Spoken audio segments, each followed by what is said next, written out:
This debate being hosted by Resistance TV. We've got three excellent speakers this evening. My name's Chris Williamson. I'll be chairing tonight's discussion. We have Kerry-Anne Mendoza. She is the editor of Canary. I'm sure many people will be familiar with her. Asa Winstanley will be our other speaker. He is an associate editor of the Electronic Intifada. And the third speaker is David Miller, who is a co-founder of Spinwatch, amongst other things. What we'll be discussing today are the shocking revelations in the leaked document from the Labour Party about the activities of the party's legal and governance unit. What does it say about their attitudes to democracy? Who was pulling their strings? What does it mean for the future of the party? And what prospects for socialism in our time? So our first speaker this evening will be Professor David Miller. He'll be speaking for about 10 to 15 minutes. And then we'll ask Asa, and then Kerry-Anne Mendoza will be topping the bill. So over to you, David.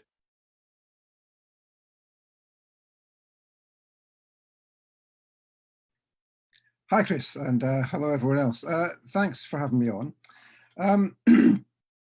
There's a lot to say about this report. It's, 851 pages long, an extraordinary piece of research by Labour Party staff, commissioned by Jenny Formby, it seems, and access to extraordinary data, the internal emails, WhatsApp messages of Labour staff members, all laid bare for all of us to see. And of course, there's been a big controversy about this and about the light it shines on the activities of the governance unit of the Labour Party, and in particular, the way in which it had, from the moment Jeremy Corbyn was elected as leader of the party, tried to undermine and destroy him effectively. And that's pretty stunning. Now, of course, that should mean that all of the people, all of the co-conspirators involved in this, and there were very many of them, would or should have been suspended, should be investigated, and some of them, from the evidence in this report, should be expelled from the Labour Party. I think we're unlikely to see any of that happening, and that underscores for me one of the major points about this report, which is it highlights the fundamentally unfair way in which the Labour Party's rules in relation to these questions have been implemented, not just in relation to the question of anti-Semitism, which we'll come on to, but in relation to any question of discipline, of the breach of the rules, etc. So we learned from the report what we knew, which was that many thousands of people were unjustly suspended from the Labour Party to prevent them from voting for Jeremy Corbyn in the second leadership contest in 2016. We see in the evidence there that this was done deliberately, that the Legal and Governance Unit went out to find reasons to suspend people, which were erroneous, foolish, and in almost all cases that we've seen so far, simply wrong. But they were people who were targeted for suspension on the basis that they were, or they might be, Corbyn supporters. They did not target, did not take action against people on the right of the party who did many things which were in breach of the rules, engaged in all sorts of appalling behaviour, sexist, homophobic, racist, and many other things as well. And none of them, or very few of them, were suspended or investigated. There was a fundamental breach of the Labour Party's rules, so that only people of a particular faction could be investigated, could be expelled, and indeed were targeted for such activities. I myself, of course, as you may know, Chris, was suspended in 2016. Let me take 2 seconds to tell you what happened there. The party suspended me for social media conduct on a particular day in June when I was at the Glastonbury Festival, when I had not used social media at all. And I queried this with them and said, well, what is it that I'm supposed to have said on the day when I didn't use Facebook or Twitter? And they came back to me and said, well, it was these posts that you made on entirely different days. And they found 3 posts which they had found by their trawling mechanism, which was that they searched for the Twitter handle of the Green Party, and they discovered that in 2015, before Jeremy was elected and before I was a member of the party, I had tweeted, not in any particularly favourable way, but I tweeted the Green Party's handle, pointing out their policies on lobbying transparency, of which I approved. And they also found 2 other tweets, which they had searched for using the string @Zio or just Zio. So they wanted to find anyone who'd used the word Zionist. And I had used the word Zionist apparently twice on my Twitter feed. Once was an occasion when I had retweeted somebody, and this apparently fell foul of the Chakrabarti rules of people using the term Zionist in an ill-considered way. So I think the judgment was that I had not properly considered the use of the word Zionist because it was a retweet.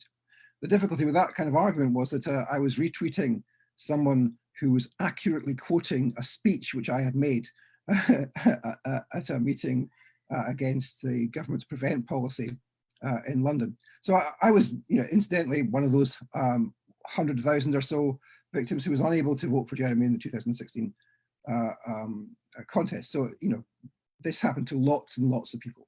So there's a real case to answer then, therefore, for the staff inside the Labour Party who did this.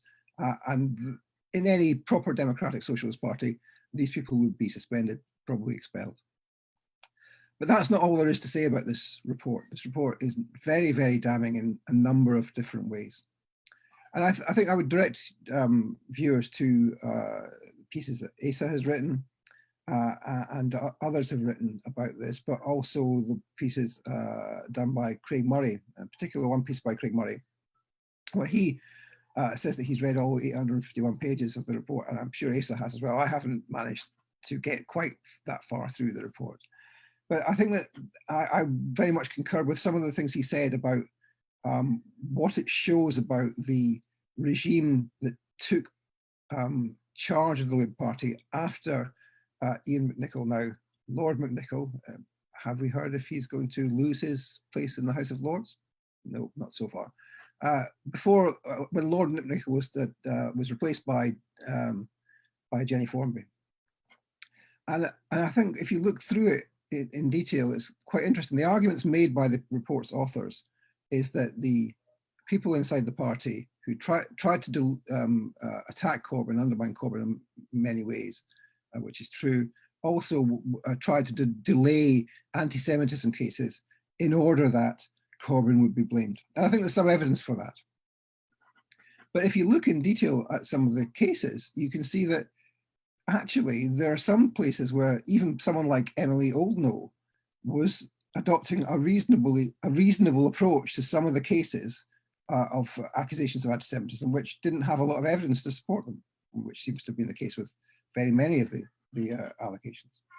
And in that situation, what was happening was that the Formby-led party was trying to rush through cases and have people, it now looks like, effectively expelled for things which were not really sensible cases of anti-Semitism. And so that's the most damaging thing which is revealed by the report, which is not what the report's authors, I think, intended to convey. That actually that the Formby-led control of the party has meant an engagement with what has been called, and I would concur with this, the witch hunt of people who've been engaged in pro-Palestinian activism, a witch hunt which unfortunately some elements of Corbyn's supporters have gone along with. And that I think has been one of the key reasons why Corbyn was sunk, that there was such a lack of understanding of Zionism, of the Zionist movement, of the Israel lobby, which goes along with that, and how that was able to argue particular things were anti-Semitic when of course in many examples that we've seen inside the party, there was no such evidence of anti-Semitism. And so I think that's the most damaging thing in there, which is that the party itself, even the supporters of Jeremy Corbyn, some of them, went along with what effectively was a witch hunt. And as you'll know, Chris, to your own cost, you were a victim of that. Asa also was a victim of that, and many others have been the victim of the party after McNichol left and after Jenny Form came into play. So I think that's the most damaging thing in there. And it's very sad. I mean, we're obviously not going to get any proper investigation of this by Comrade Starmer or by Lisa Nandy, who of course have been in receipt of money from the Zionist movement, from Trevor Chin, as people have shown, Kerry-Anne's report the other day, and of connections between the Zionist movement and the current leadership of the Labour Party. It's not the only people they've got connections with. Of course, there are many other super rich people who've given them money, hedge fund owners and the likes. But this is a significant element of the support has come from the Zionist movement. And I saw just the other day, was it today or yesterday, Lisa Nandy in video conference with the Jewish Leadership Council and the Board of Deputies, including, of course, in the very personage of Trevor Chin, one of the key Zionist movers and shakers who have spent a long time trying to influence the Labour Party going back to the Blair years and indeed before. So I think this is a worrying place. You asked a ridiculous question about the prospects for socialism. I guess most people in this country and indeed in the United States currently feel that socialism is a little bit further away than they might have felt some couple of months ago. But you know, we are in interesting times. We're not going to talk about coronavirus here, but the ability of the society to change very fast, as was shown by the outpouring of support there was for Corbyn after 2015, is something which is a feature of the contemporary period, and that's because, of course, the society is falling to bits as a result directly of neoliberalism, and the way in which the coronavirus has made the inequalities of austerity and of neoliberalism laid bare is just an indication of the fast changing nature of our society. So let's not be too disheartened about this, comrades, but there are certainly serious questions to answer about how the Labour Party has operated.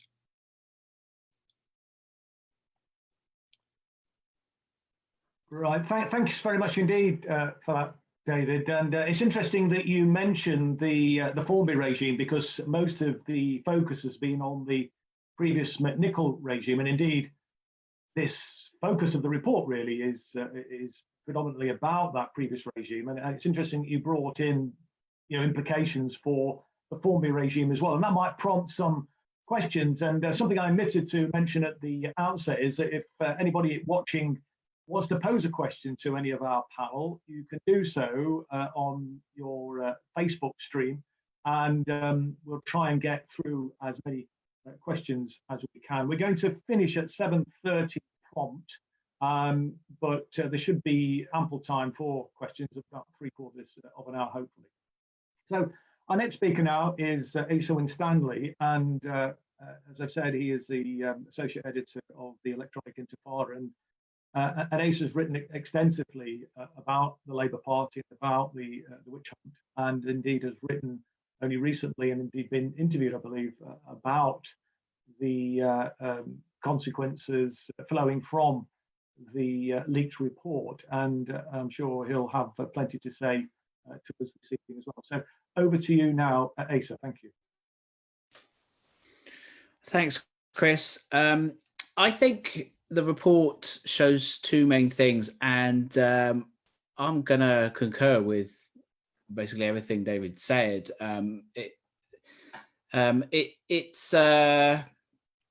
It's quite an indictment of the Labour left, or the official Labour left, the Labour left's bureaucracy and parliamentarians, the document. I have read it, 851 pages of it. I skimmed bits, absolutely, because it's a really turgid document. It's it goes through in extensive, repetitive detail of its topic, and it shows two main things. So first of all, it shows what its leakers, whoever leaked it, intends it to show. Their argument of the Labour left, the official Labour left, we could say, as opposed to the grassroots Labour left. It does show quite a lot of evidence that Jeremy Corbyn was sabotaged by Labour Party bureaucrats from the beginning, from even from before he was elected leader, from summer of 2015. There was extensive sabotage by party staff, showing how obsessed they were with what they called trots. And there's even a section of it where one of the Labour Party staffers in these leaked emails and messages logs says, he's going through the process of discovering that most people here, i.e. party staff, consider anyone to the left of Gordon Brown to be a trot. So basically anyone from anyone remotely socialist is considered to be a trot. So it's basically just a crude anti-communist smear to purge the grassroots left of the party, to stop them voting for Corbyn, to stop them supporting Corbyn, keeping him in office and giving him more power. And it also shows there's sections where a high-powered Labour Party staff member, I think his name's Mike Crichton, who's now quit, who I think is certainly from the right of the party, if probably a Blairite, if my memory recalls of his biography correctly, but he's certainly from the right of the party, and he says it in some of these logs quite openly. He says something along the lines of, the worst thing the party ever did was make it more open to members. And he's not even talking about Corbyn. He's talking about the Ed Miliband era, where they gave party membership more influence and more say over the leadership. And so there is evidence in this document of sabotage of Corbyn and what he was trying to do in the party, in giving it a moderately social democratic, change of direction, as opposed to making it a Tory-like party. So that there is a great amount of evidence there. So of what the leakers intended, it does show that, and it does show some really, disgusting examples of that. The one that stood out to me most, which I included in my report about this last week, which was published on Friday, was that there was a secret fund. It was called, I forget what it was called. It was called Project Egon House, I think, something like that. And it was essentially, it seems that Labour Party staff during the 2017 election ring-fenced funds. It's unclear for certain how much this was done, but it does seem to be in the region of perhaps as much as £200,000 was budgeted. It doesn't prove it was actually spent, of course, but it does seem to have been at least budgeted for what amounted to, in my view, to a sabotage fund against Corbyn and what he was trying to do, an attempt to essentially sink the election. So it was called the Ergon House Project, and it was misnamed generic campaign materials, and it seems to have been led by Sam Matthews, right-wing Labour Party bureaucrat who famously appeared in the BBC's discredited episode of Panorama last year as a whistleblower. What this project was for was to essentially to support right-wing Labour Party candidates only, anti-Corbyn candidates. And the reason that's important is because if you look at the messaging of some of these candidates named in the document, so the authors of the document name as being funded by this secret project safe seats such as Angela Eagle, Heidi Alexander, Chuka Umunna, who of course left to join the Liberal Democrats, Rachel Reeves. Those are the people that it names. So there's probably more. Like, it cites in the footnotes, I think, a spreadsheet of the people, the MPs who were potentially being funded by this. But of the names that we know, they're certainly from the right of the party, the hard right of the party, the Blairite right, the corporate right, and so forth. And some of them, of course, later left. And if you look at the messaging of these people in the 2017 elections, it was very clear, and it was quite similar for a lot of them. They quite often they removed even the word Labour from their campaign material, or they played it down at the least. And there was no mention of Jeremy Corbyn, but even worse, there was some allusion to Jeremy Corbyn. So take, for example, Joan Ryan, who's not named in this document in the context of this list. But in my view, I suspect she may have been on the spreadsheet. I've got no way of proving that, but I suspect she possibly was. But Joan Ryan, of course, the chair of Labour Friends of Israel. But if you look at, I raise her because at the time in 2017, I pointed out that she and other right-wing Labour MPs on their campaign material were saying, well, I understand the concerns you have about the Labour Party's electability in the current circumstances, but if you vote for me, there's no danger of Jeremy Corbyn coming in as Prime Minister, but I will be a strong local MP for you. So they were really undermining their own party because they were opposed to the leadership. It was an act of political sabotage by the Labour Party, right? Because, very much in common with the Democrats in the US, who did not want to win if Bernie Sanders was the candidate. They preferred to sink the party's chances. And of course, in the end, Corbyn did much better. And again, the document shows quite extensively that the Jeremy Corbyn Labour Party did much better. And what the document shows is that they were gutted about that. The line that's being cited from the logs and emails is, "The people have spoken, bastards." So they were really unhappy about that. They were really unhappy about their own party winning.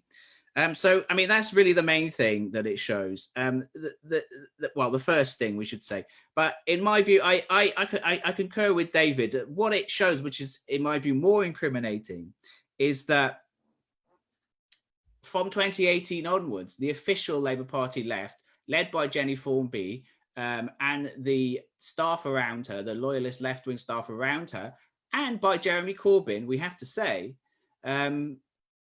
very much embraced this narrative that there was an anti-Semitism crisis in the Labour Party.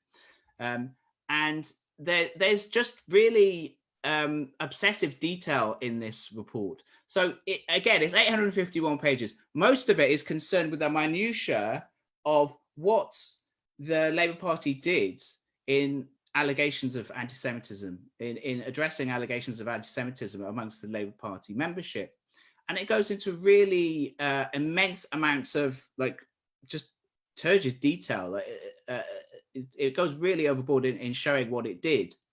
But at the end of the day, it proves once again in its figures in the latter part of the document, it proves once again that the number of allegations against Labour Party members is minuscule as a percentage of the overall Labour Party membership, which is that it was the figure that's quite often cited. I mean, it varies. It depends where you put the figure, but the figures that's quite often cited that it was less than 0.06% of the party membership were even accused of anti-Semitism.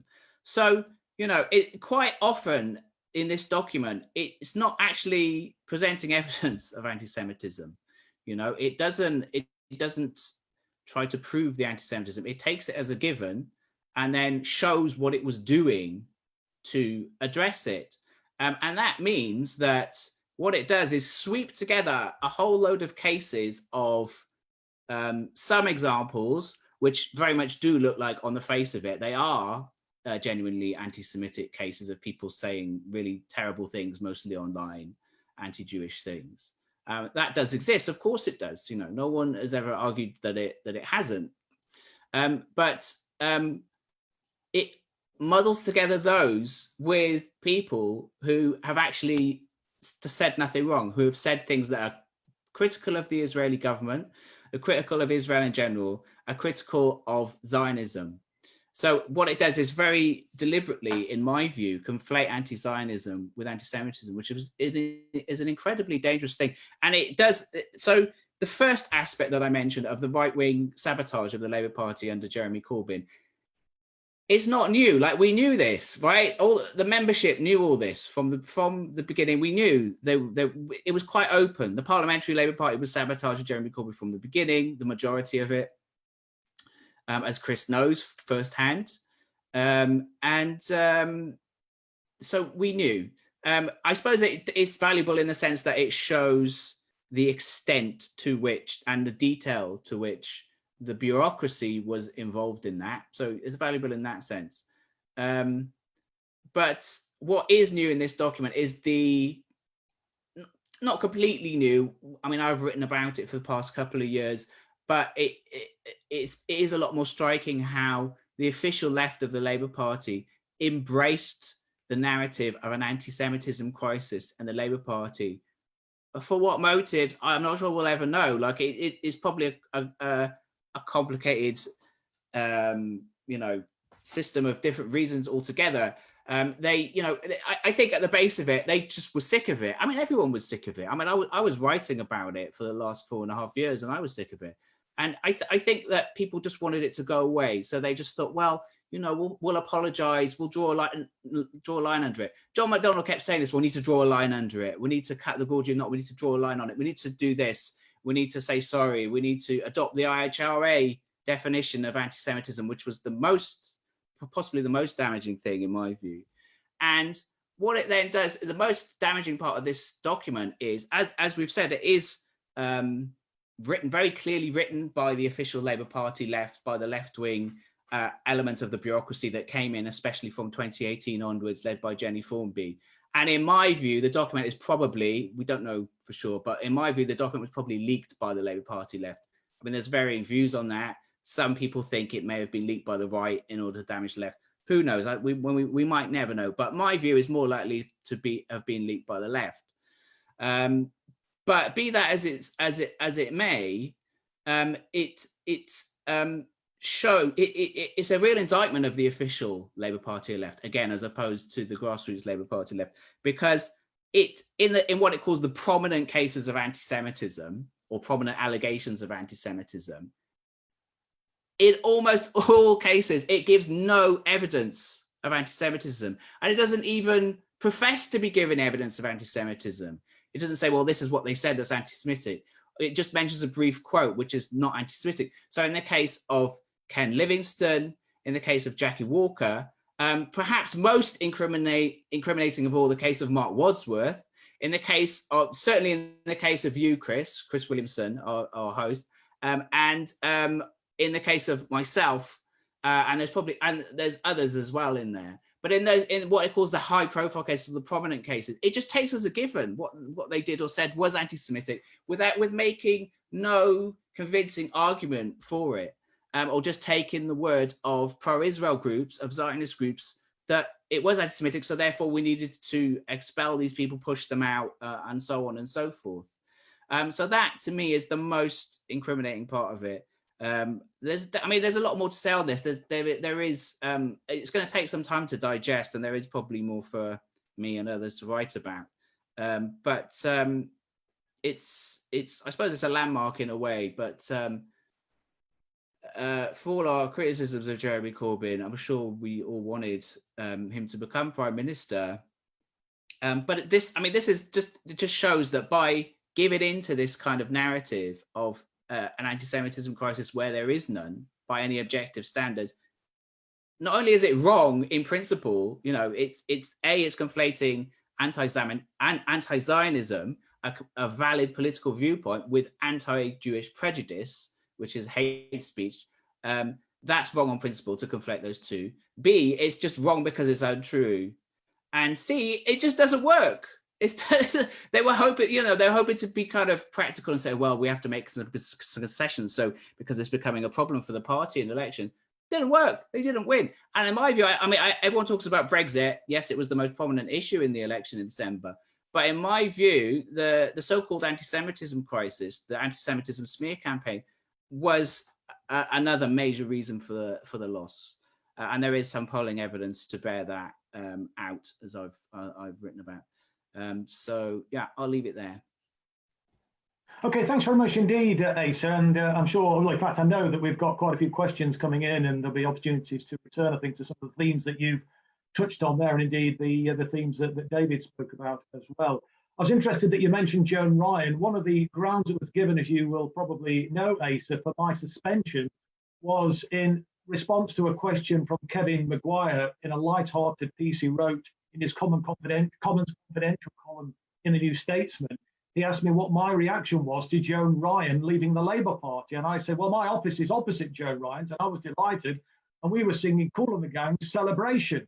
And that was cited as a reason to suspend me, amongst others. I mean, utterly absurd and ludicrous. And I was never actually accused of anti-Semitism by the Labour Party bureaucracy. The best that they could do was to suggest that although I hadn't really indulged in anti-Semitism, when you take all of my comments and the support I'd given predominantly to Jewish members of the Labour Party, like Jackie Walker, like Tony Greenstein, like Cyril Chilson, and others who'd been suspended, that I was guilty of a pattern of behaviour, something which wouldn't be out of place in a George Orwell novel. But yeah, anyway, can I just cut in there a sec, Chris, yes, because I've got the report in front of me and what it says about you. And this is Jenny Formby's words, and they're citing in this leaked document. They're citing your case file, their internal documentation about you, the sort of Inquisition document they compiled on you. And this seems to be an email from Jenny Formby to some of her staff. And even she is saying there, several of these incidents that she's accusing you of, if taken as an isolated incident, may have resulted in no action, a reminder of values, or a notice of investigation with a potential first written warning. But she's arguing that this Orwellian thing of, oh, there's a pattern of behavior. And the examples that it cites against you is that you supported Labour against the witch hunt. And that another one is that you liked a Squawk Box article criticising the Board of Deputies. So, like, she's basically saying it's evidence of anti-Semitism to criticise the Board of Deputies, full stop. She doesn't say, oh, you've done it in anti-Semitic terms, because of course you didn't, so she can't say that because that would have been too obvious an untruth. But you've liked a Squawk Box article. I mean, it's ridiculous.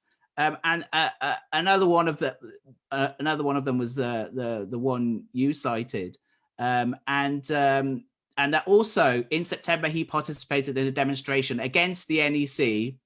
That's mischaracterizing it in my view. Against the NEC alongside Labour against the witch hunt, when the NEC was determined whether or not to adopt the IHRA definition / examples. He also gave television interviews. So what she's essentially, I remember the demonstration. It wasn't opposing the NEC. It was saying, it was trying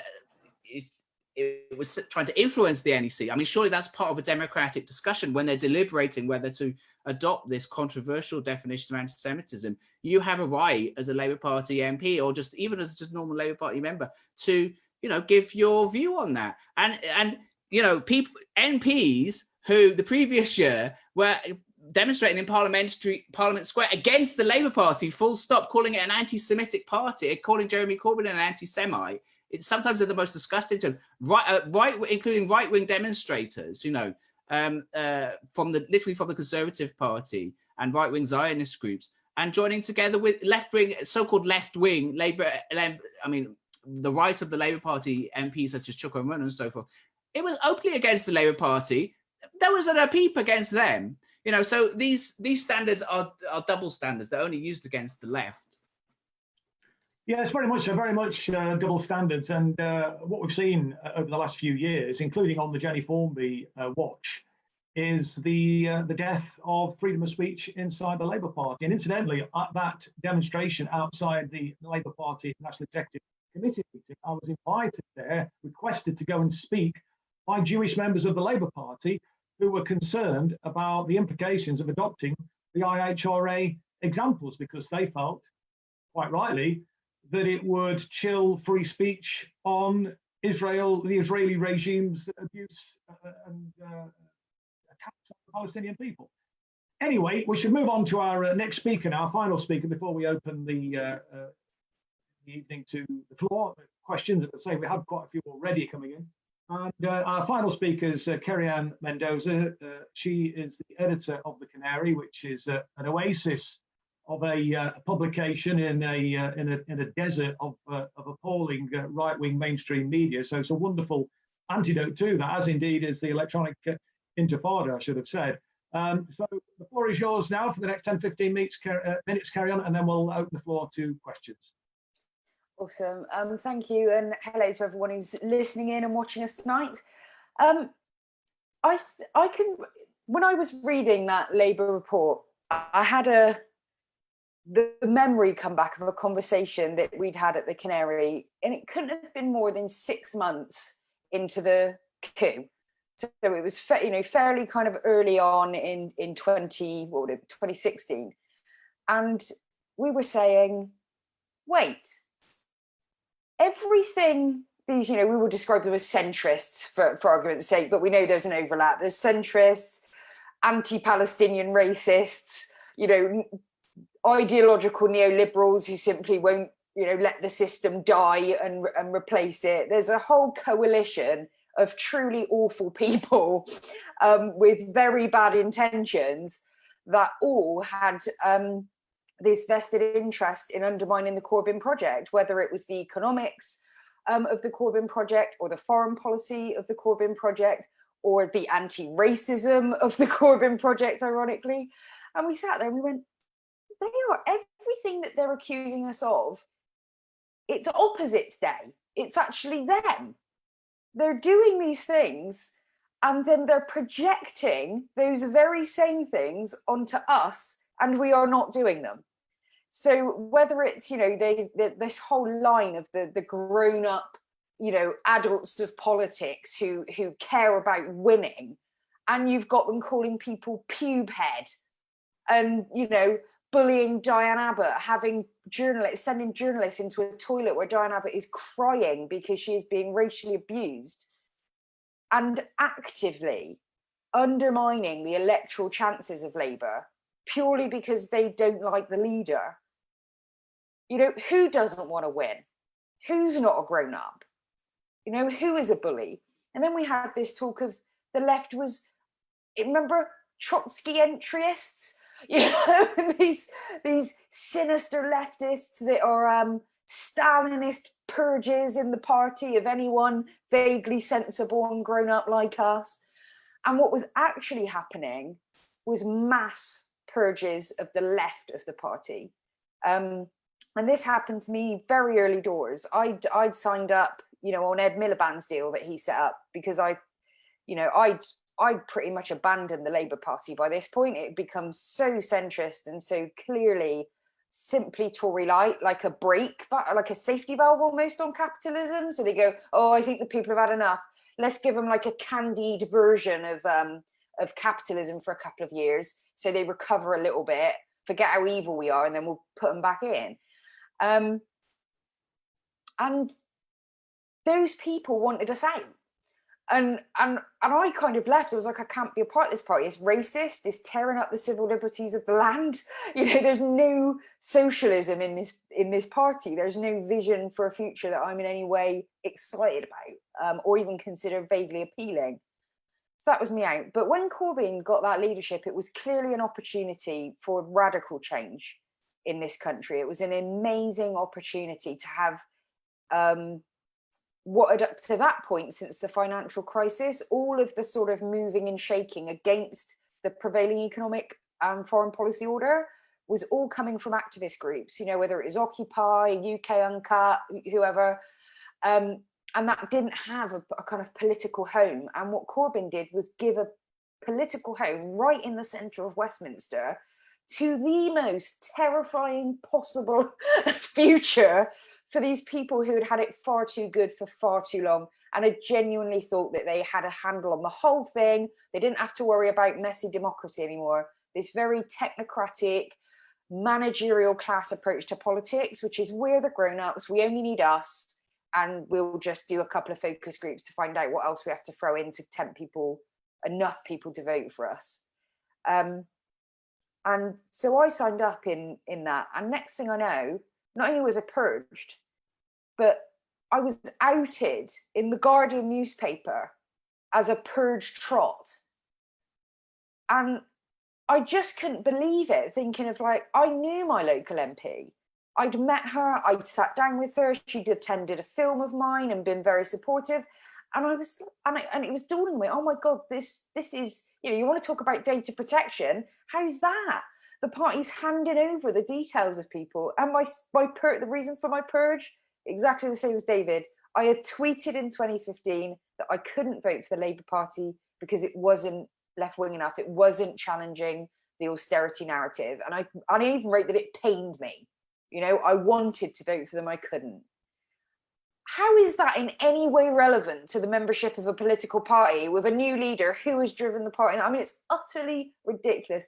And when I was reading through that report, you could almost have picked any page of that report, you know, closed your eyes and dropped your finger and found a worse, more offensive, less responsible statement or piece of behaviour than almost any of the behaviour that was considered worthy of suspension, expulsion, you know, weeks and months of shaming that happened against people like Jackie Walker, Chris, Mark Wadsworth, you know, myself, Asa, you know, even for, and this is the real deal, is that, you know, we'll go over these intricate details of the report, but the importance here is that none of the behaviour in that report would have actually mattered if the official left, as Asa called it, of the party had stood up to it and actually backed its allies.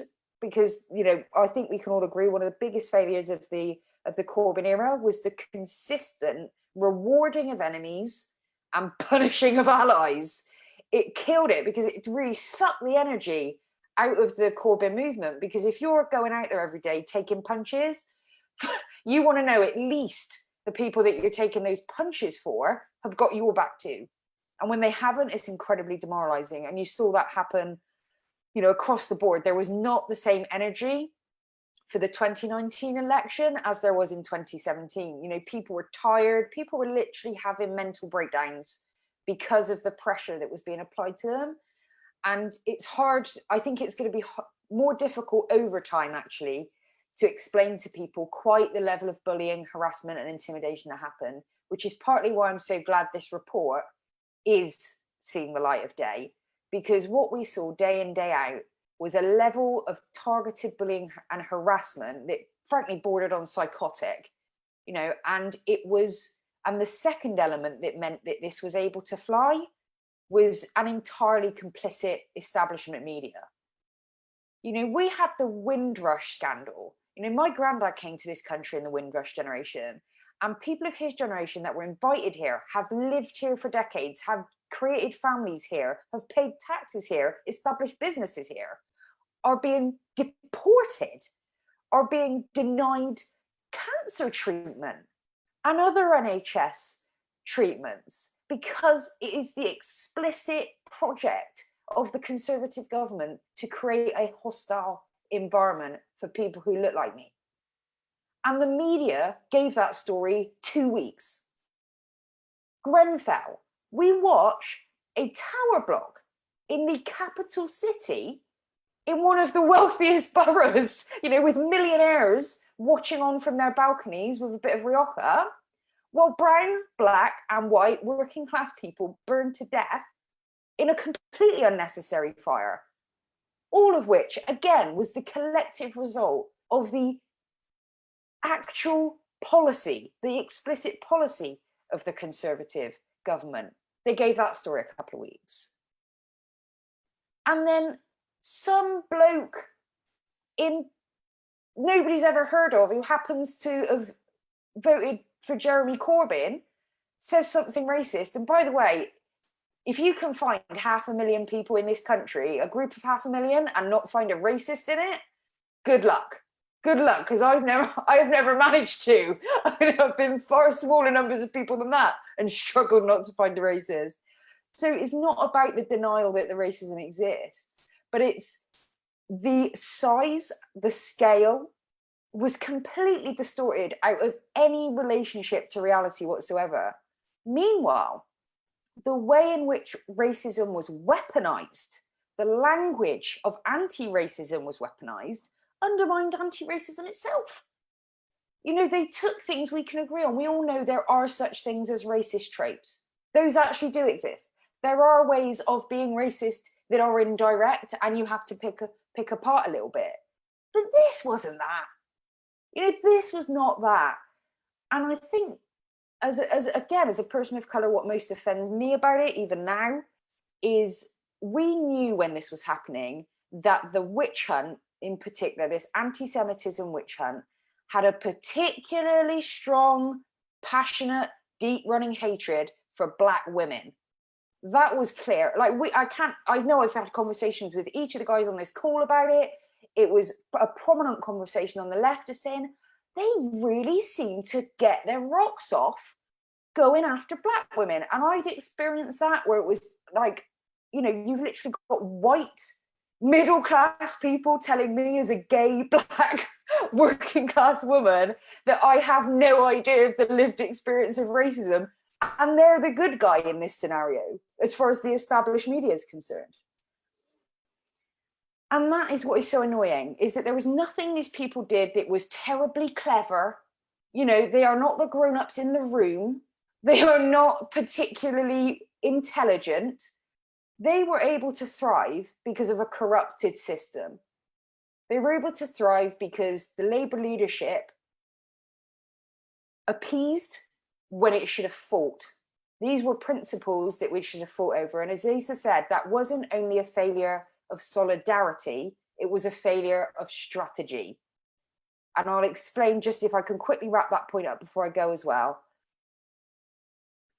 I kept asking myself in that election, how the bloody hell can an Eton and Oxford educated trust fund sub-aristocrat like Boris Johnson be running on the ticket of the man of the people as the anti-establishment candidate in this election, when it is so profoundly clear that the establishment would rather have Boris Johnson than have Jeremy Corbyn? And if you go back to the election, you remember the prorogation of Parliament, the not turning up for debates, the hiding in the fridge, the sort of, you know, the philandering that never gets an apology, the open and willful racism that was completely unapologetic, all of that stuff.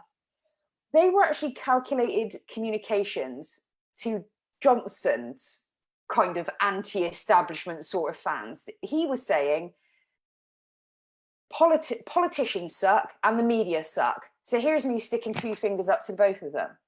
And that worked. Even though he's the establishment candidate, he did these little set pieces that made it look, the communication was, I can do whatever the hell I want. And if you vote for me, you can too. Let's get our power back.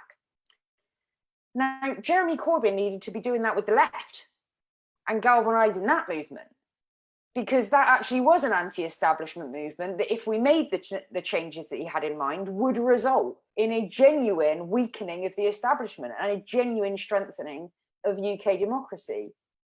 But when people saw him day after day, cowed and apologetic and inauthentic, because we know Jeremy Corbyn's position on Palestine. We know that. He's done this over sort of 30, 40 years. We know what his position is. And for him to not stand his ground, I think for a lot of people, they were asking themselves, if he can't stand up to the Board of Deputies, if he can't stand up to the Daily Mirror, if he can't stand up to the flipping Guardian, how the hell is he actually going to get done all the stuff that he's going to get done? Because the fight isn't going to stop the day he gets power. The fight will start the day he gets power. And so that, for me, is the lesson for anyone to take moving forward, whether it's, you know, the left gets behind Labour again and we, you know, there's another left candidate, or we have an alternative movement. Whatever happens with that, I think what we have to remember is we win nothing by throwing comrades under the bus, by selling out our values, by lying because it is more comfortable in a 30-second media interview to do so than to tell the truth and move your argument forward. These are real lessons, because if we do that, a handful of snarky bureaucrats in the background isn't going to amount to a hill of beans. And I would finish on also the role of the new media, you know, actually having our own distinct publications that are growing, increasing in power and in scale to be able to counter what is happening in the establishment narrative. Because as much as we need a reboot of democracy in terms of political parties and the way that politics is done, my goodness, we can't do it without an independent media. Great, thanks very much indeed for that, Kerry-Anne. And certainly there are, much of what you said resonated with me, particularly when you talked about throwing colleagues under the bus. And I remember when I was suspended, and I was a member, as you probably know, of the Socialist Campaign Group of Labour MPs, and not a single MP, not a single member of the Socialist Campaign Group of Labour MPs spoke out in solidarity with me. I had a handful speak to me offering solidarity privately, but literally nobody dared speak out because of, I suspect they were worried about the potential consequences. So you wanted to just come back there. I was just gonna add to your point, because actually I think, you know, we've all had the experience. I mean, we became a shrinking island, those of us that would continue to point to reality, you know, and would not be buffeted from that reality, whatever pressure came. You know, it was just, no, I'm not going to say something different to reality, no matter what you say or threaten to do to me. And I think, you know, for those people who have some distance from this, it might seem like, oh, obviously that's the way you feel. But I have to be honest, you know, and I've been in some tight situations before this past few years started, but I don't think many of us, if any of us, have ever experienced the kind of bullying, harassment, pressure, smear, character assassination that all of us have experienced in these past few years. And what angered me in your situation, particularly, Chris, is that there were people, I'm not going to mention names, but there were people who basically made careers out of the Corbyn movement. You know, they got their little pundit chairs, they got their little, you know, articles, and they got on all this kind of stuff. They rode the coattails of this movement for their own enrichment. But when it came time to pay the bill for that enrichment, which meant taking a stand to support your comrades, to uphold the most basic principles of our movement, you know, which are solidarity, which are anti-racism, which are anti-occupation and apartheid, these people just, I mean, the stuff they come out with, Chris, you know, they insulted you, they insulted Jackie, they called anyone who stood by you cranks, as if there was some fringe group of lunatics who didn't know what they were talking about. And as we've seen with the Labour report, who called it accurately? Like, there is almost nothing in that Labour report that we haven't been reporting for years. Almost nothing. You know, so we know that all we did was stick to reality. All you did, Chris, was stick to reality and had the courage of your convictions to stand there and say it, even when it was inconvenient to you to do so. And your reward was exile. And the reward of activists who campaigned for the party for years and they were getting attacked as well. You know, this wasn't just MPs, this was right down to people with leaflets. And they didn't get that support. You know, the party didn't come out for them and say, no, these are decent people. We're not going to have you attacking decent people with a political smear campaign. So just, I wanted to clear that, Chris, because I think it's difficult for people to understand who weren't at the heart of this, just how egregious what happened to you was, the way it was conducted and the way that people around you behaved. No, thank you, Kerry-Anne. I really appreciate that. And look, I mean, people like Jackie Walker warned me actually about the potential implications of supporting her. And I said to Jackie, and I've repeated this on numerous occasions, that solidarity is always important, but it only really counts, not just when it's easy, but when it's difficult. And as socialists, we all should believe in an injury to one is an injury to all. And it's absolutely crucial, if we're principled, that we express solidarity and we stand up for what's right. And what I think is also pretty disgraceful, actually, in the way in which the Labour Party bureaucracy and its National Executive Committee have sanctioned this, is that they know that the accusations are being levelled against long-standing anti-racist, anti-Zionist socialists can have a profound effect on people's mental ill health. And they know that. And I know that they know that because they put a disclaimer now in the letter that they send out to members to saying, if you feel under pressure, you can contact the Samaritans, and they give the telephone number of the Samaritans, and they say you can contact the Citizens Advice Bureau, or you can seek medical help from your GP. This is a political party, which at the end of the day is a voluntary organisation, and the people that have been targeted by and large are Jeremy's Praetorian Guard, people who would die in a ditch for Jeremy, die in a ditch really for the cause, and they've been treated absolutely disgracefully. Anyway, enough from me. We've got about just under 35 minutes now for questions, and we've had loads of questions coming in. So if you could try and keep your responses brief. I know I never took able to stick to that when I'm on the panel, but if you could try. And I'll try and group, there's been a number of questions about legal implications, and I'll just put this one quickly for the three, if I just group three. Shane was asking, is there a legal case, criminal, civil, or any way outside of the Labour Party to hold the perpetrators to account? And Sharon also asks, what redress is there? Genuine question, legal representation, where do we start? And finally, on the legal point, there are other questions as well, but we'll just keep it to these three. John has asked, the Ergon House project is the most interesting part of the report to me. It's admitted in the report that there was a secret from the leader of the opposition, i.e. Jeremy Corbyn. I would like the panel's opinion on whether it would be possible to crowdfund a judicial review if necessary to learn the exact truth of the matter. So who wants to kick off on that? You want to start, David? Sure.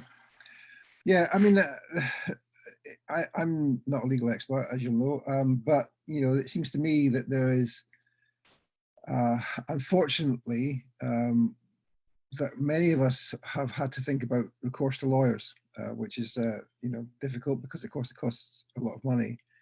Many people have been defamed, lied about. Some people have had their jobs taken from them as a result of false allegations. There are many examples of this. And in that circumstance, it's necessary, I think, to resort to the law if we can. And that's why I think it's so important to set up a left fighting fund, if we can call it that, to try and support some of those people. And I think that's a really important initiative, which should be done pretty quickly. But to come to the specific example of taking on the Labour Party judicial review, class action, those kinds of questions, the answer to that is I don't know if it's possible, but certainly there needs to be some kind of remedy to the appalling behaviour of some of the Labour Party staff. Many people were sold Labour Party membership on an entirely false prospectus, and their money for their membership fees and dues has been misused. And I think it seems fairly clear to me on the basis of a kind of logical analysis of this, that that is a breach of promise, and that therefore there could be some kind of potential legal action. As I said, I'm not a lawyer. I leave that to others to fill that in, but it certainly is a disgrace, and if it's possible to take action, I think that many people would support that. No, thanks, David. And indeed, what I've done with the cost that I won from the Labour Party in my successful High Court action against what was deemed by the High Court unlawful suspension, and the the judge awarded 100% of my costs up to the 5th of September, just 6 days before the hearing, was to put that into a left legal fighting fund. And we're just about to embark upon a big major fundraising campaign, because there are many, many other people who have been affected by this, and currently working with a Jewish woman who spent a long time standing up for the Palestinian people. She's been accused under the new fast track rules of being a racist, and they're trying to fast track expel her. And a young Palestinian man who grew up in Gaza was shot by an Israeli sniper, had family murdered by the Israeli Defense Force in the bombardment of Gaza in 2008, and indeed subsequent to that. He found his way over to the UK, secured refugee status and British citizenship, and is now being subject to these disciplinary proceedings. It's an old case, but they're now trying to retrospectively apply the rules, and they're accusing him of being a racist for speaking out and standing up for the Palestinian people. It's an absolute scandal. I find it hard to believe, as somebody who dedicated 44 years of my life to the Labour Party, that this is the Labour Party actually doing this. Am I having a bad dream? Am I sort of, I don't know, life on Mars moment or something? Is this not really happening? It's just a nightmare. Hopefully I'll wake up tomorrow and it's wonderful and great as the Prime Minister. But Asa, would you like to just come in and briefly say something about the potential legal implications of action that might potentially be taken from your point of view? Yeah, I could say a little about that. I also am not a lawyer, but the aspect of the law, as I understand it, that could be used here is data protection. So the Labour Party seems to have failed in its duty by allowing this report to be leaked. The Labour Party seems to have failed in its duty to protect its members' data. So there are a great many members named in this document who are accused by implication or directly of being anti-Semitic. And as I said, like a great many of them have not, there's no evidence in the document even presented. So, some of them are relatively public figures like yourself and so forth. But some of them, in a sense, will, I suppose, are being libeled by this document. Again, I'm not a lawyer, but I mean that's just a symptom of a wider problem in the Labour Party. Like the leak of this document is the last of it, because the Labour Party for the last amount of years, 4.5 years, has been leaking like a sieve. I think there's even a part of it that just said, of this document, which I forget the exact details of it, but I think it said something to the effect of, we're leaking like a sieve around here. And it was just essentially these right-wing bureaucrats would, every time they were approached by a right-wing newspaper, by the Sunday Times, by the Jewish Chronicle, to say, oh, look at this terrible thing that somebody said on Facebook or Twitter or whatever, this is anti-Semitic, what are you going to do about it? They would then, submit it to the disciplinary unit, and that person quite often would be suspended. They wouldn't know what to do. They sort of say, okay, well, let's just suspend them. And then they would tell the Jewish Chronicle, or the Sunday Times or whoever it were. And by doing that, they have, that was against the law. That was against data protection law. What they should have said was, we can't comment on individual cases. And this was something the Chakrabarti report suggested.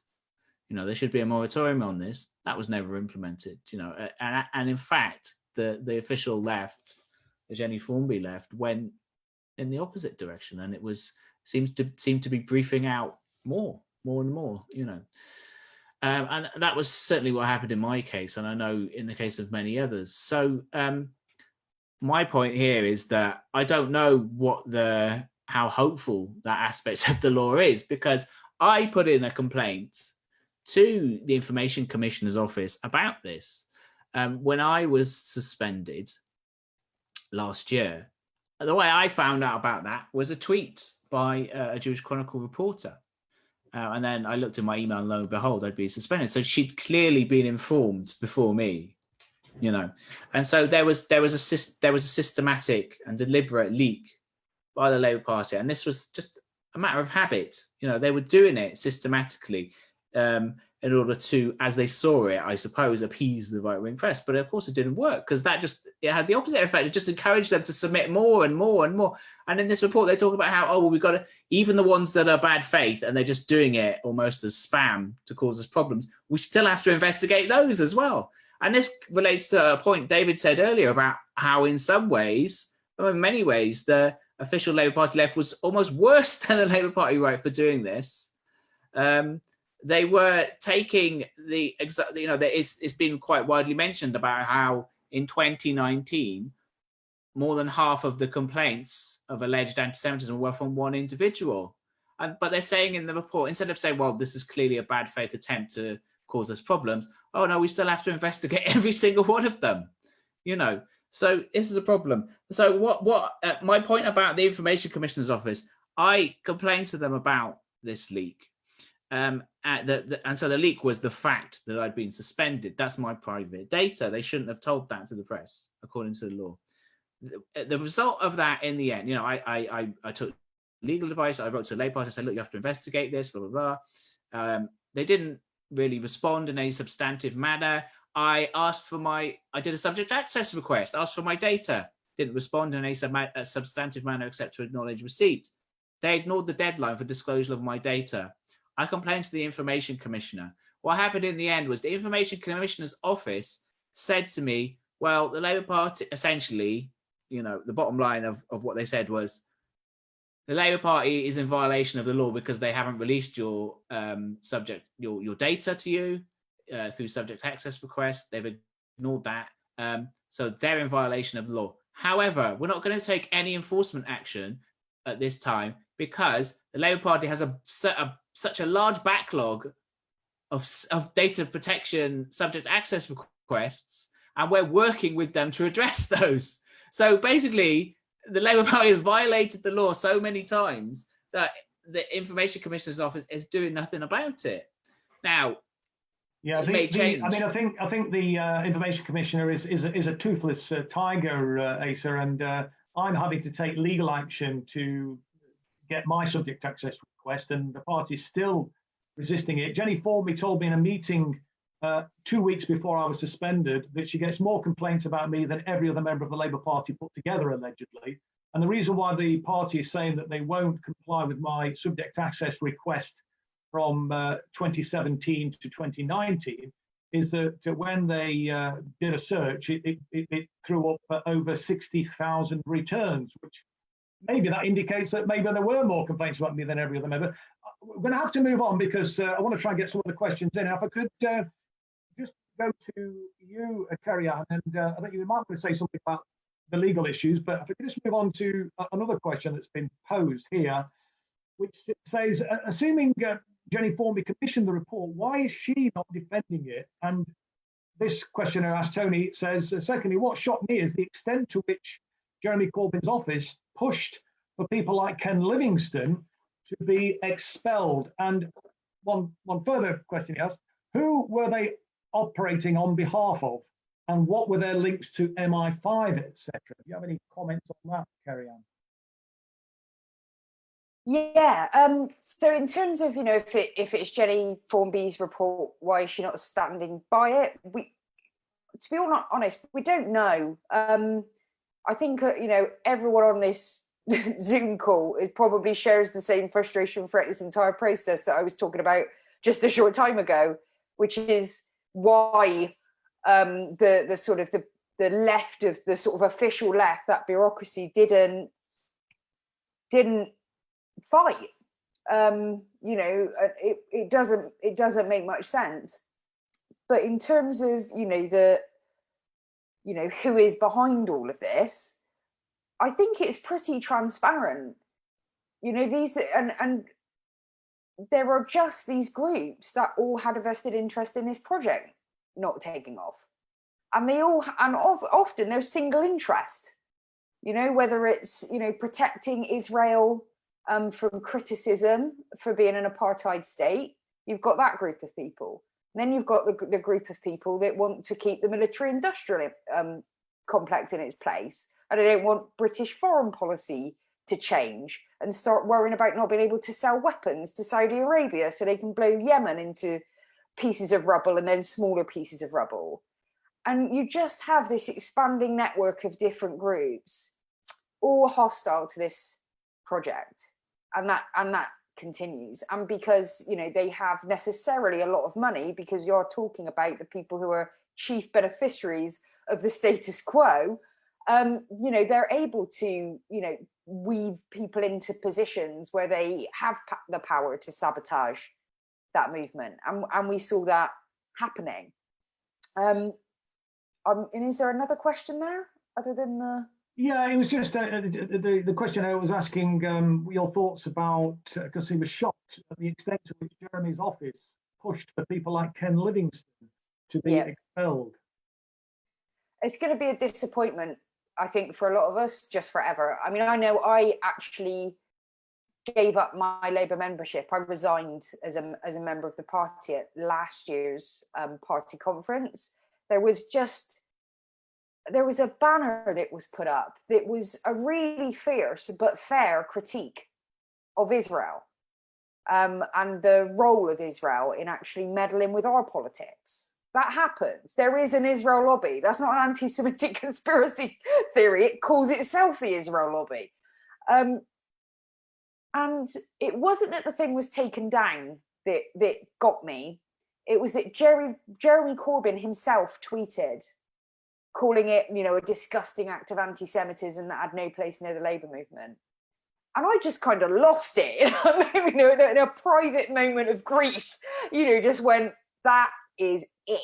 I'm out. You know, I'd stuck around for the IHRA, which I never want to be affiliated with any organisation on this earth that accepts that list of rules. You know, that is, I mean, it's a racist set of rules. That's the irony of all this. We're saying, if you don't let us kill brown people on an industrial scale, you're racist. I mean, it's just the most absurd argument.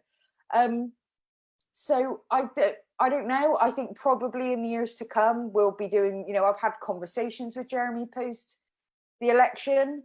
I don't even think he's all the way there yet, actually, and understanding why he, you know, behaved in the ways that he did at certain points in this. You know, and to be fair to him, you know, would I want to? This was exhausting enough for me, and I was in my mid to late 30s as this thing. You know, the idea that I would be in my 70s and, you know, going up against this machine, you know, I'm not a sort of, my criticism of Jeremy is caveated within that framework of, you know, none of us had experienced this before. And I can understand how maybe he was trying to save the project in some weird way and go, well, if we can, you know, but again, that's how the left has shrunk throughout our history, is that we go, well, if we threw this inconvenient group of comrades under the bus, then maybe we'll get some votes from these groups over here, and the votes never come. And if they do, you never really complete the project. You're always in this appeasement process to a system we all know is unfair and needs to change, because capitalism is in crisis now. It's very clear, you know, socialism is bailing it out every 5 to 10 years at the moment. We're not even doing the 20-year cycles anymore. No. So I mean, obviously, that would be what I say. Jeremy, I do take your point about Jeremy, obviously being under intense pressure and, you know, pushing 70. But of course, we need to remember that 60 is the new 30, and Jeremy's a vegetarian bordering on a vegan. So, you know, he's well. This is true.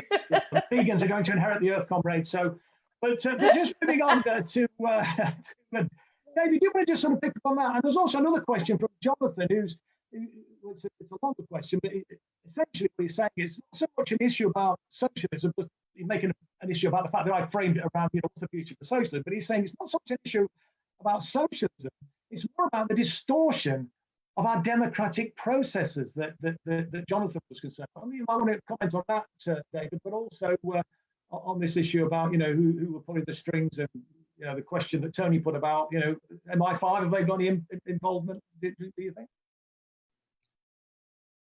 Well, I mean, it is a travesty of the democratic process. Travesty of the democratic process.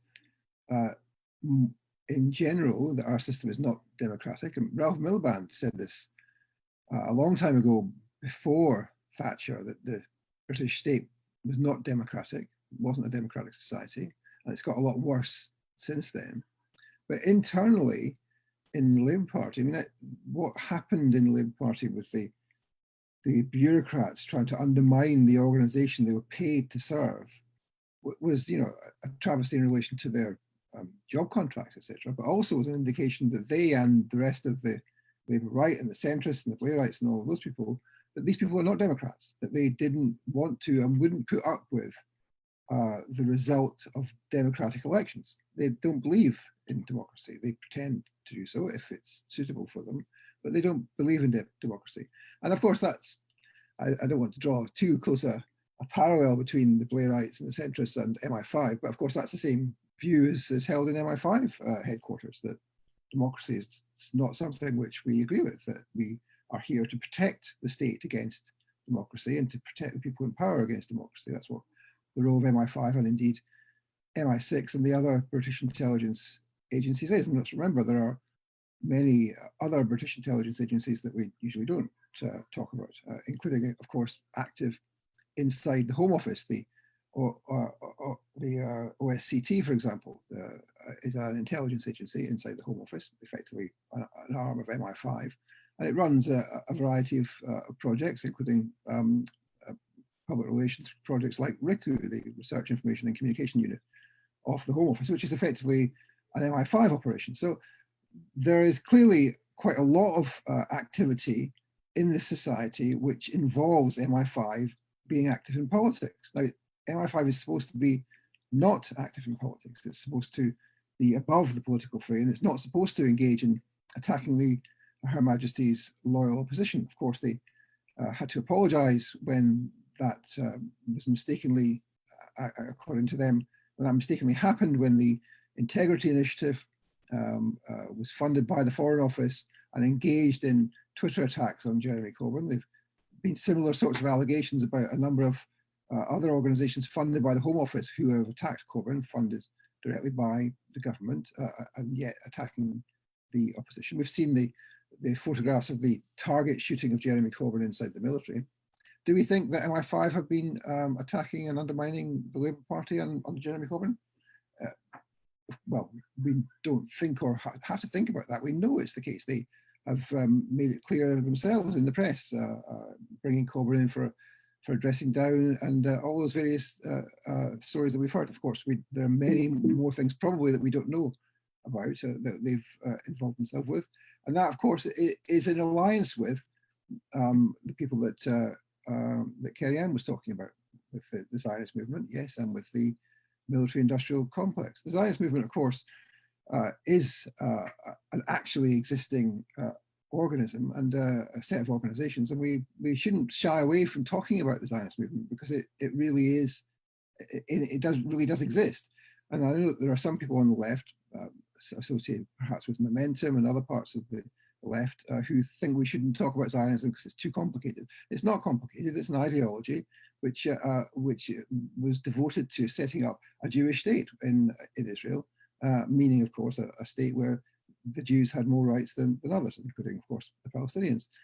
Zionism isn't necessarily a pejorative term. It's simply a descriptive term of a movement which has a particular set of political values, and it's engaged in, has been engaged in the campaign against Jeremy Corbyn, as have other elements of the secret state.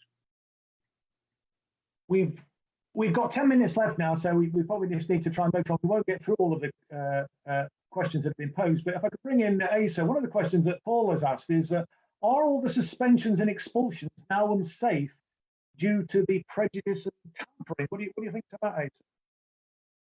Due to the prejudice of what? Tampering. I mean, I think they were anyway, you know. I mean, I think there was, even before this leak, I think there was ample evidence of, well, just put it another way, there was no evidence that the Labour Party had anything approaching a credible disciplinary process, and if anything, it's just got worse since 2018. You know, it's just politicized all along. You know, and there is absolute evidence that it is absolutely biased towards the right wing of the party. I mean, I would, so yeah, in a nutshell, I'd say yes, but it is unsafe. But I think it was anyway. Yeah. Okay, moving on, and perhaps bring maybe all of you in on this, but we've got just under 10 minutes left now. Some people are thinking desperation, really, are kind of wondering what the future is. And a couple of questions here, which I'll read out. One question is, if we're to leave the Labour Party now, given the party's fast becoming part of the problem rather than part of the solution, what concrete alternative can be offered or created, and how quickly? We're not going to leave and give the right what they want, only to end up in the wilderness. And then someone else has asked a question, Lewis, saying, what's your thoughts on George Galloway's Workers' Party of Britain? Lewis thinks it's the best alternative to Labour, offering a home to everyone under the banner of the working class. What do you think to that, Kerry-Anne?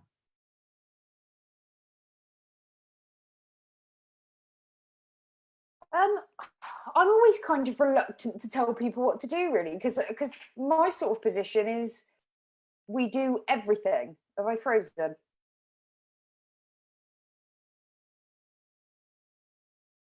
Sorry, yeah, we can still hear, Kerry-Anne. We can still hear. Keep going. Can you hear me? Yeah, we can. We can hear you. Awesome. So yeah, I would encourage people to do everything. I think there's a sort of false dichotomy at the moment where people are saying you either stay in the Labour Party or you leave the Labour Party, and people want to go to war with each other about it. Personally, I don't think there's any need for that. You know, I have a pretty strong view personally. I don't think it's possible to change the Labour Party. I think the Labour Party is just absolutely compromised now from top to bottom, and you know what the scale of control we've seen taken of that party over the last few years is just breathtaking. So I personally will not be wasting my time doing that. But does that mean it's a bad idea for part of the left to remain in the party and apply pressure where they can, be a pain in the ass where they can, and maybe move the party a little bit further left for the next time it takes power? Why not? You know, that's going to help people. Ultimately, that will help people. So I don't want to sort of order people out on principle and overlook basic pragmatism like that there will be an impact of their behavior, but not on the scale that we need it, not on the scale that Britain needs it, not on the scale that the world needs it. And it's also going to take the rest of us time to build the alternatives. That's the reality. We can't just set up tomorrow, you know, and win an election. That is not going to happen. It's going to take a lot of groundwork, a lot of learning, you know, a lot of expansion and growth, a lot of meeting people's needs in the short term and building those relationships with communities, and then turning that hopefully into a political movement. That doesn't happen overnight. That might not even happen in one parliamentary, you know, term. So do everything is my advice. If you've got a great idea, do it. You know, a few years ago, we were having a complaint at a party that there wasn't a strong enough independent media in this country. And like a year later, we were part of that independent media in this country. So I know what it is to have a complaint, see a gap, and go, do you know what? I'm going to fill it. I'm not going to wait for someone else to come along to fill it. I'm going to take that action. And I would encourage everyone who's on this call tonight, and to tell everyone that you're in contact with on the left now, stop focusing on what is the perfect right thing to do next, and do the thing that you are most capable of doing, most passionate about doing, and do it with integrity. That is the important thing. That's really excellent advice. And a motto that I always recommend to people is that together anything is possible. And I think taking your words to heart, Kerry-Anne, I think that is really good advice. And yeah, we just need to get out there and do it. Don't let the perfect be the enemy of the good in that sense. But Asa, one question here. Somebody's saying, if I could bring Asa in, Joe is saying, what do the panelists think about the sources suggesting that Keir Starmer could oversee a good job regarding the leaked report, and goes on to qualify that by saying, yes, that's a real question. What do you think, Asa? Yeah, hi, Joe. Do I think that Keir Starmer could oversee a good job regarding the leaked Labour Party report? In a word, no. Let's go around the panel then. So that's a no from. That's a no. Yeah, I mean, can I just expand a little bit? Just no. Like, I mean, I don't want to counter, my sources with other people's sources, but I have spoken to people who think the opposite. People in the Labour Party staff. I'm talking about one person who says that actually Starmer is going to use this leak to clear out what's left of the left-wing staff. Ironically, the people who are behind this report, writing it, certainly, whether or not they leaked it, as I said earlier, we don't know. So we'll wait and see. But I have absolutely no confidence, especially when it's been said that Starmer wants to see Emily Oldknow. Is it Oldknow? Oldknow. Emily Oldknow wants to see her as the successor to Jenny Formby, who's one of the people who's most implicated for bad behaviour, sabotaging behaviour. Let me bring in, we've got 3 minutes left, so we're going to have to be quick. David, this probably have to be the last question. What's your thoughts on that? Do you think Keir Starmer can oversee a good job? He was a DPP after all. You're still on mute, David. We can't hear you. He was the DPP who decided that the people who assassinated Jean-Charles de Menezes shouldn't be prosecuted. Many other things he did when he was DPP, which weren't exactly a good job. But I'm not sure that is a correct quote that Joe is giving us there from Aaron Bastani. I mean, obviously I can't tell what Aaron's sources are, but it doesn't seem very likely that Starmer is going to be taking this in any kind of progressive direction.